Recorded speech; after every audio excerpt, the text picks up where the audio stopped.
সচিবালয়ে ভয়াবহ অগ্নিকাণ্ডের ঘটনায় সাংবাদিকদের প্রবেশাধিকার সীমিত করা হয়েছে।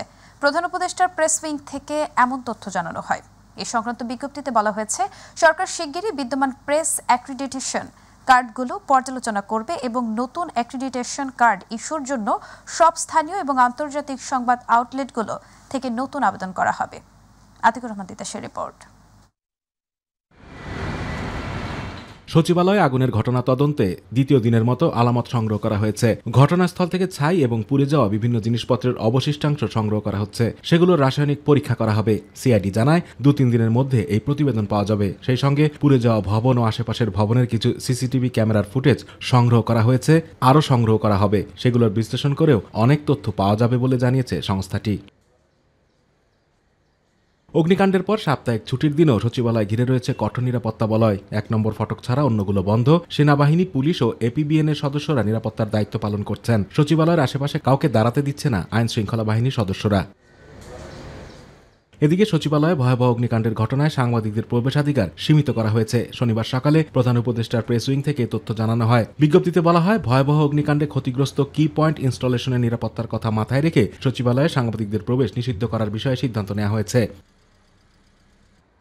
এতে আরও বলা হয়, সরকার শিগগিরই বিদ্যমান প্রেস অ্যাক্রিডিটেশন কার্ডগুলো পর্যালোচনা করবে এবং বাতিল করা বিভিন্ন শ্রেণীর সচিবালয় প্রবেশ পাসধারীরা আগামী 15 দিনের মধ্যে বাংলাদেশ পুলিশের বিশেষ সেলের মাধ্যমে নতুন করে অস্থায়ী প্রবেশ পাসের জন্য আবেদন করতে পারবেন। অসুবিধার জন্য সরকার দুঃখিত এবং সাংবাদিকদের সহায়তা কামনা করছেন বলেও উল্লেখ করা হয় বিজ্ঞপ্তিতে।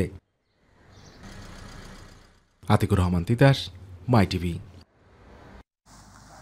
আইন, বিচার এবং সংসদ বিষয়ক উপদেষ্টা আসিফ নজরুল বলেছেন, অন্তর্বর্তী সরকারের 3টি প্রধান কাজ: গণহত্যার বিচার, সংস্কার এবং নির্বাচন।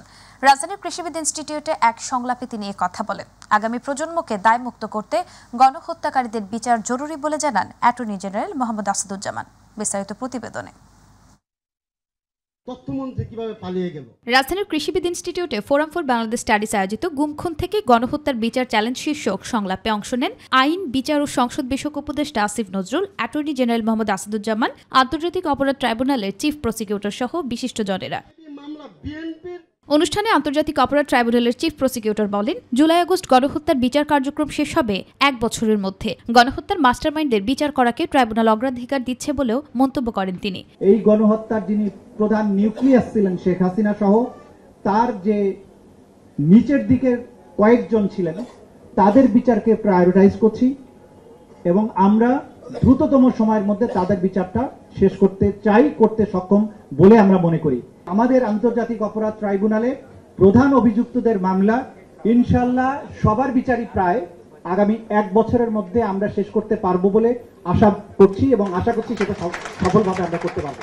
আগামী প্রজন্মকে দায়মুক্ত করতে গণহত্যাকারীদের বিচার জরুরি বলে জানান অ্যাটর্নি জেনারেল মোহাম্মদ আসাদুজ্জামান।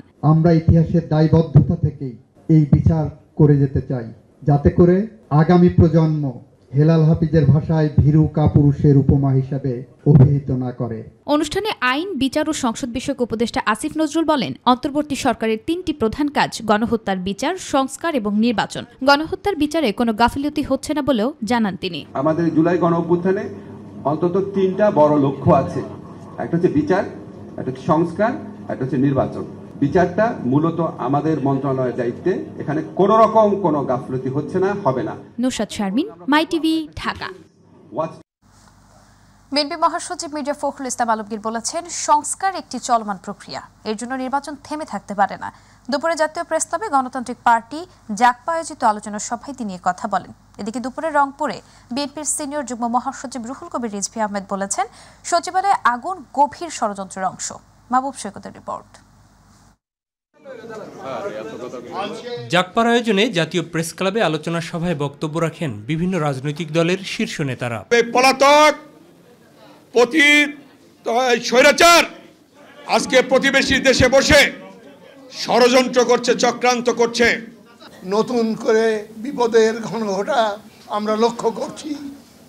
আমাদের অবিলম্বে জাতীয় ঐক্যকে সুপ্রতিষ্ঠিত করে সেই ষড়যন্ত্র তাকে মোকাবিলা করতে হবে। প্রধান অতিথির বক্তব্যে সাম্প্রতিক ভোটার হওয়ার ন্যূনতম বয়সসীমা 17 করা নিয়ে প্রধান উপদেষ্টার করা মন্তব্যের প্রতিক্রিয়া জানান বিএনপি মহাসচিব। ইমিগ্রেশন কমিশনকে ছেড়ে দিন, লেট দেম ডিসাইড। 18 বছর তো আছে, সকলের কাছে কোনো যদি কমাতে চান তাহলে সেটা ইলেকশন কমিশন প্রস্তাব করুন, যারা নতুন হয়েছে রাজনৈতিক দলগুলোর সঙ্গে কথা বলেন। উনি যখন প্রথমেই বলে দেন দ্যাট বিকামস বাইন্ডিং, ওটা কিন্তু একটা চাপ পড়ে যায় কমিশনের উপর। এটা স্টেক হোল্ডারদের সঙ্গে কথা বলে তারপরে যদি তিনি এই বিষয়টা আনতে চান সেভাবে আনলে ভালো হতো, তার কোনো বিতর্কের সৃষ্টি হতো না। সমর্থন পুনর্ব্যক্ত করে রাজনৈতিক দলগুলোকে আস্থায় রাখা এবং নির্বাচন আয়োজন যাতে পিছিয়ে না পড়ে তার প্রতিও সজাগ থাকার জন্য অন্তর্বর্তী সরকারের প্রতি পরামর্শ দেন বিএনপির শীর্ষ এই নেতা। রাজনৈতিক দলগুলো আপনার প্রতিপক্ষ নয়, রাজনৈতিক দলগুলো আপনাদের সহযোগিতা করছে, সহযোগিতা করেই চলেছে। আপনারা এই রাজনৈতিক দলগুলোর সঙ্গে কোনো কথাবার্তা বলছেন না যে আমরা সংস্কার চাই, আমরা সংস্কার সবচেয়ে বেশি চাই। একই সঙ্গে আমরা এটাও চাই যে দীর্ঘকাল অনির্বাচিত সরকারের হাতে ক্ষমতা থাকা উচিত নয়। জনগণের মৌলিক সমস্যা সমাধানের পদক্ষেপ নিতেও সরকারের প্রতি আহ্বান জানান মির্জা ফখরুল ইসলাম আলমগীর। আজকে দেখুন দেশের সংকট বাড়ছে তো বাড়ছেই, সবচেয়ে বড় সংকট হয়েছে সাধারণ মানুষের। অন্যদিকে 25 ডিসেম্বর দিবাগত রাতে সচিবালয়ে অগ্নিকাণ্ডের ঘটনায় আগুন নেভাতে গিয়ে নিহত ফায়ার সার্ভিস কর্মী সোহানুরজামান নয়নের পরিবারের সাথে রংপুরে দেখা করতে গিয়ে এই ঘটনাকে স্বৈরাচারী শেখ হাসিনা সরকারের দোসরদের ষড়যন্ত্র বলে অভিযোগ করেন বিএনপির সিনিয়র যুগ্ম মহাসচিব রুহুল কবির রিজভী আহমেদ। কয়েকটি মিনিস্ট্রি এগুলোর গুরুত্বপূর্ণ ফাইল পুড়িয়ে দেওয়া হয়েছে। এর মধ্যে যে কত করাপশন, কত দুর্নীতি, কত হাজার হাজার কোটি টাকার পাচারের যে কাহিনী ছিল, সেটা যাতে আপনার আলোর মুখ দেখতে না পারে সেই কারণেই এই চক্রান্ত, এই ষড়যন্ত্র করা হয়েছে। মাহবুব সৈকত, মাই টিভি, ঢাকা। আর কোনো ফ্যাসিবাদের ঠাঁই বাংলার মাটিতে হবে না বলে মন্তব্য করেছেন জামায়াতের আমির ডক্টর শফিকুর রহমান। এছাড়াও তিনি কঠোর হুঁশিয়ারি উচ্চারণ করে বলেন, যারাই দেশকে ফ্যাসিবাদের দিকে নিয়ে যাবে রাষ্ট্রের প্রয়োজনে তাদের প্রতিহত করা হবে। জাতীয় শহীদ বীরদের দলীয়করণ না করার আহ্বান জানান জামায়াতের আমির। আবু সাইদ অপুর রিপোর্ট। প্রেরণার গণ অভ্যুত্থান 24 নিয়ে জুলাই আগস্ট বিপ্লবে আহত ও পঙ্গুত্ব বরণকারীদের স্মৃতিচারণে ঢাকা মহানগরী দক্ষিণের উদ্যোগে বাংলাদেশ জামায়াতে ইসলামী আয়োজন করে এই আলোচনা সভার। যারা এই নির্মম হত্যাকাণ্ড পরিচালনা করেছে, গণহত্যাকারী শেখ হাসিনা সহ তার দোসরদের আমরা বিচার দাবি করছি। আয়োজনে গণ অভ্যুত্থান 24-এর বিপ্লবে আহত ও পঙ্গুত্বরা তুলে ধরেন তাদের হৃদয় বিদারক স্মৃতি। কথা বলেন গণ অভ্যুত্থানে সেই অনাকাঙ্ক্ষিত দিনগুলোর কথা। পিছনের থেকে গুলি করা শুরু করলো, করার পরে আমাদের 5 জন জায়গায় ডেড। এখন আমরা সব পিছনে দৌড়ে চলে গেলাম। আমি মরে যেতাম, আমি জীবনে বাঁচতাম না। আমি কোনো দল করি না, আল্লাহ জামাত ইসলাম যে কদিন বাঁচে থাকবো, মরে গেলে 2 পাও গেছে, 2 হাত বুক জান দিয়ে দেবো জামাত ইসলামের লেগা। আল্লাহ এখন সারা জীবন বাঁচাই রাও। আমি এত জোরে যে চিল্লাইতেছি, কেউ বাঁচান, কেউ বাঁচান, আমার রক্তে এক সাইড পুরো বাইসা গেছিল। আমরা বলি না আমাদের চাকরি দেন, আমাদের টাকা পয়সা দেন, আমরা বলি না আমার আগের জীবন ফিরিয়ে দেন, আমাদের শুধু সুচিকিৎসা ব্যবস্থা করে দেন। এরপর কথা বলেন বাংলাদেশ জামায়াতে ইসলামের কেন্দ্রীয় সহকারী সেক্রেটারি জেনারেল মাওলানা আব্দুল হালিম। বলেন, বৈষম্যবিহীন সমাজ গঠন করাই জামাতের একমাত্র লক্ষ্য। আমাদের যেসব ভাইরা জুলাই বিপ্লবে জীবন দিয়েছেন, আহত হয়েছেন, পঙ্গুত্ব বরণ করেছেন, তাদের ত্যাগ কোরবানির বিনিময়ে আল্লাহ তাআলা এখন উন্মুক্ত বাংলাদেশ আমাদের উপহার দিয়েছেন। জুলাই গণ অভ্যুত্থানে যারা শহীদ হয়েছেন এবং পঙ্গুত্ব বরণ করেছেন, জামাতে ইসলামী সবসময় পাশে থাকবে বলে মন্তব্য করেন জামাতে ইসলামের আমির ডক্টর শফিকুর রহমান। জাতীয় শহীদ বীরদের দলীয়করণ না করারও আহ্বান জানান তিনি। ফ্যাসিবাদীরা মানুষ নয়, মানুষ হলে মানুষকে এইভাবে খুন করতে পারে না। আপনারা দেখছেন অনবরত মিডিয়া আসছে, তিনি বাহিনী প্রধানদেরকে হুকুম করেছিলেন যত মানুষ খুন করে হয় আমার গদি ঠিক রাখো। তো আবার যদি এই ধরনের কোনো প্রয়োজন হয় আপনারা কি লড়তে পারবেন? কারণ আপনাদের তো কারো হাত নাই, কারো পা নাই, কেউ চোখে কম দেখছেন অথবা একেবারেই দেখছেন না, আপনারা তখন কি করবেন? এই যে ইনশাআল্লাহ আজকে যারা বলেছেন তারা সকলে বলেছেন এক হাত আল্লাহর জন্য, দেশের মানুষের জন্য দিয়েছে, আল্লাহ সুযোগ দিলে দ্বিতীয় হাত দিয়ে দেবে। পা চলে গিয়েছে, অসুবিধা নাই, প্রয়োজনে আর এক পা দিয়ে দেব, তবুও কোনো ফেসিবাদকে আমরা বরদাস্ত করব না। পরে গণঅভ্যুত্থানে আহত ও পঙ্গুত্ব বরণকারীদের আর্থিক প্রণোদনা দেওয়া সহ ক্ষতিগ্রস্তদের সাথে সৌজন্য সাক্ষাৎ করেন জামায়াতের আমির ডক্টর শফিকুর রহমান।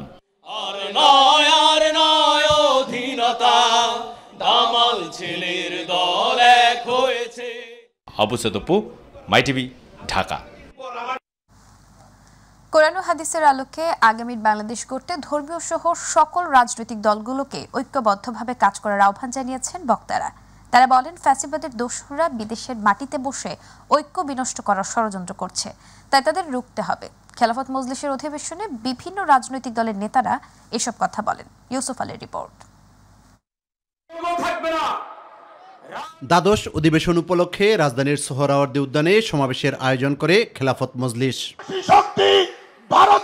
অনুষ্ঠানে আওয়ামী লীগ সরকারের আমলের নানা অপকর্ম তুলে ধরেন বক্তারা। হাসিনার গায়ে আগুন জ্বলতো, হাসিনা কোনোভাবেই এই আলেম ওলামা এবং মাদ্রাসার শিক্ষার্থীদেরকে সহ্য করতে পারেনি।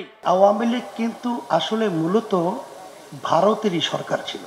তার সমস্ত কার্যক্রমগুলো এবং যত তাদের পরিচালনায় আমরা লক্ষ্য করেছি, ভারতের সুবিধাই তার থেকে প্রকাশ পেয়েছে। বাংলাদেশের কোনো কল্যাণ তার থেকে আমরা দেখি নাই। এ পর্যন্ত যে তথ্য এসেছে তাতে 26 লক্ষ কোটি টাকা সেই 15.5 বছরে বাংলাদেশ থেকে পাচার করা হয়েছে। শাপলা চত্বরের ঘটনা এই দেশবাসী কখনো ভুলেনি এবং ভুলবে না। এটাকে নিয়ে কত উপহাস করা হয়েছে। প্রধানমন্ত্রীর দায়িত্বপূর্ণ চেয়ারে বসে তিনি বলতে পেরেছেন যে সেখানে রক্ত ঝরেনি, সেখানে হেফাজতের লোকেরা রং ছিটিয়ে দিয়েছিল। ধিক্কার জানাই। আপনি মানুষ হলে এমন কথা মুখে আনতে পারতেন না। ধর্মকে অবমাননা করে যারা দেশ চালিয়েছে তাদের বিচার করারও দাবি জানান তারা। লগি বইটার তাণ্ডবে মানুষ খুন করে তারা জানান দিয়েছিলেন, আমরা যদি ক্ষমতায় যাই তাহলে আমরা এই কর্মসূচিটাই বাস্তবায়ন করব। তাই করেছে। আমাদের 1-2 করে 11 জন শীর্ষ দায়িত্বশীলকে তারা নির্মমভাবে হত্যা করেছে।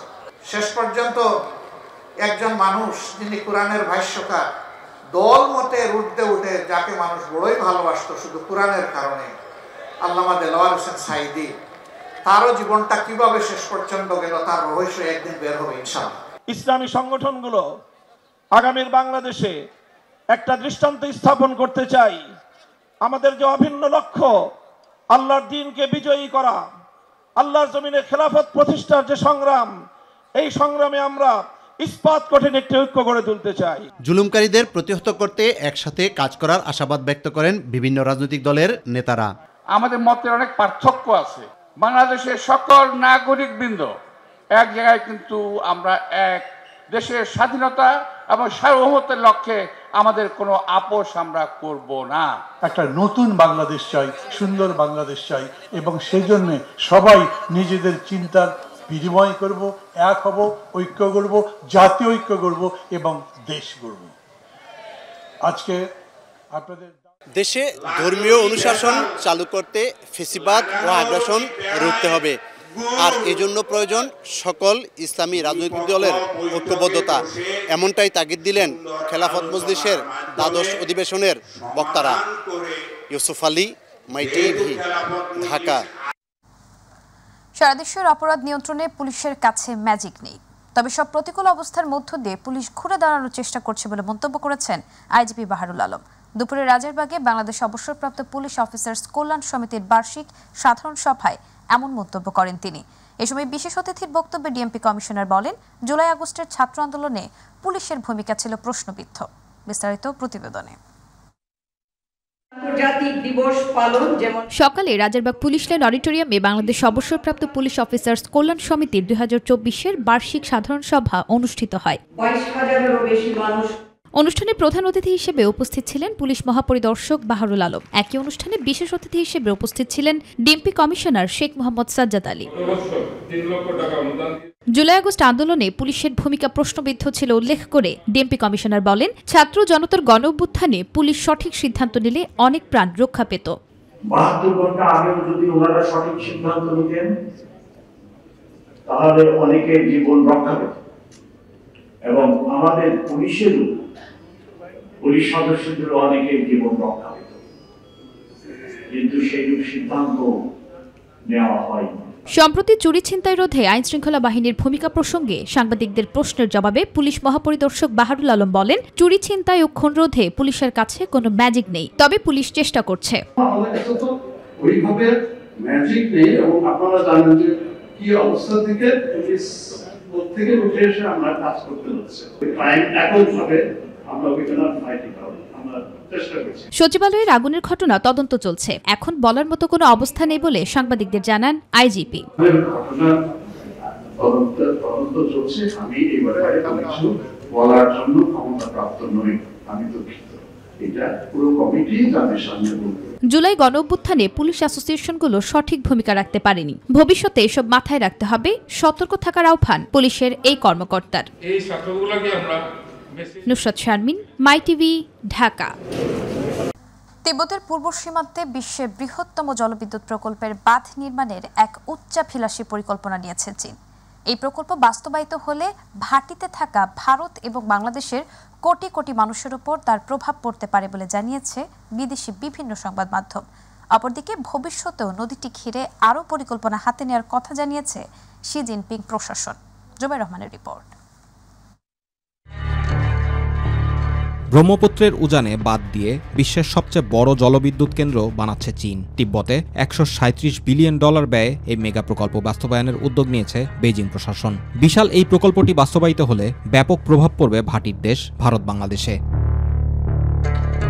2020 সালের শেষ দিকে তিব্বতীয় মালভূমিতে বিশ্বের বৃহত্তম জলবিদ্যুৎ বাঁধ নির্মাণের ঘোষণা দেয় চীন। এই অঞ্চলের সর্বোচ্চ ও চীনের পঞ্চম বৃহত্তম ইয়ারলুং জাংপ নদের ভাটিতে বাঁধটি নির্মাণের সিদ্ধান্ত নেয় বেজিং প্রশাসন। ভারত সরকারের আপত্তি উপেক্ষা করে এবার বাঁধ নির্মাণের চূড়ান্ত অনুমোদন দিল চীনা সরকার।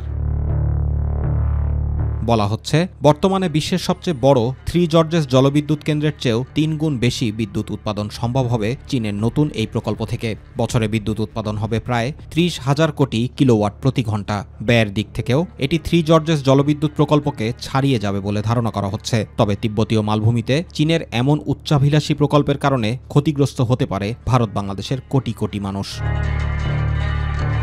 তিব্বত ছাড়াও চীন, ভারত, ভুটান এবং বাংলাদেশের মধ্য দিয়ে নিম্নমুখে প্রবাহিত হয় ইয়ারলুং জাংপ নদ, যা ব্রহ্মপুত্র নামে ভারতের অরুণাচল প্রদেশ ও আসাম হয়ে প্রবেশ করে বাংলাদেশে। বৃহৎ এই নদীর নিম্নভাগে বাঁধ নির্মাণের সিদ্ধান্ত ঘিরে ব্যাপক উদ্বেগ তৈরি হয়েছে ভাটির দেশগুলোতে। শঙ্কা, বাঁধটির কারণে পাল্টে যেতে পারে নদের নিম্নভাগের পানি প্রবাহ এবং গতিপথ, যাতে নেতিবাচক প্রভাব পড়তে পারে ভারত ও বাংলাদেশে। ধারণা করা হচ্ছে, বাঁধটি নির্মাণের ফলে বাস্তুচ্যুত হতে পারে বহু মানুষ, এমনকি ঝুঁকিতে পড়তে পারে তিব্বতের নিম্নভাগের পানি সরবরাহের ব্যবস্থাও। এরই মধ্যে ইয়ারলুং জাংপ নদের উপরিভাগে জলবিদ্যুৎ উৎপাদন শুরু করেছে চীন। ভবিষ্যতেও নদীটি ঘিরে আরও পরিকল্পনা হাতে নেওয়ার কথা জানিয়েছে শি জিনপিং প্রশাসন। জুবাইর রহমান, মাই টিভি নিউজ। ঢাকা মাওয়া এক্সপ্রেসওয়েতে ধলেশ্বরীর টোল প্লাজায় যাত্রীবাহী বাসের ধাক্কায় একই পরিবারের 4 জন সহ মোট 6 জন নিহত হওয়ার ঘটনায় ঘাতক বাস চালক মোহাম্মদ নুরুদ্দিনকে গ্রেফতার করেছে র্যাব। র্যাব সদর দপ্তরের লিগাল অ্যান্ড মিডিয়া উইংয়ের পরিচালক লেফটেন্যান্ট কর্নেল মুনিম ফেরদৌস বলেন, এক্সপ্রেসওয়েতে ধলেশ্বরীর টোল প্লাজায় যাত্রীবাহী বাসের ধাক্কায় দায়ী ঘাতক বাস চালক মোহাম্মদ নুরুদ্দিনকে শুক্রবার রাতে নারায়ণগঞ্জের সিদ্ধিরগঞ্জ এলাকা থেকে গ্রেফতার করা হয়।